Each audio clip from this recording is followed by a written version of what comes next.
Pass Tamil season 9 டே 76 அடுத்த ப்ரோமோவில் பார்த்தீங்கன்னா வினோத்துடைய captaincy பற்றி தான் கேட்குறாங்க.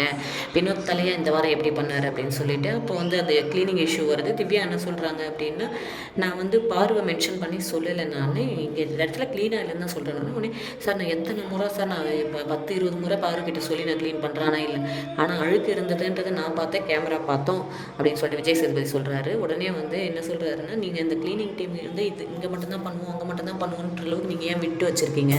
இது என்ன டீல் வந்து இந்த க்ளீனிங் டீம் வந்து ஹவுஸ் க்ளீனிங் உங்ககிட்ட வச்சாங்க அப்படின்னு சொல்லி கேட்குறாங்க. அதாவது வந்து பார்வதி சாண்ட்ரா சொல்லிட்டு இருந்தாங்க இல்லையா, நான் இங்கே க்ளீன் பண்ணுறேன், நான் அங்கே க்ளீன் பண்ணுறேன்னு சொல்லி விக்ரம் அண்ட் கமருதீன் வந்து ஹெல்ப் பண்ணுறோம் அப்படின்னு சொல்லி சொன்னாங்க. அவங்ககிட்டயும் வந்து இல்லை இதில் ஹெல்ப் பண்ணுங்கள் அதில் ஹெல்ப் பண்ணுங்கன்னு சொன்னாங்க இல்லையா, அதை பற்றி தான் இவர் வந்து விசாரிச்சுட்டு இருக்காரு. பார்ப்போம் இது வந்து வினோத்க்கு ரோஸ்ட்டாக இருக்கா இல்லை அவருடைய அறியாமையை தெளிவுபடுத்துறதுக்கு இதுவாக என்னன்னு தெரியல.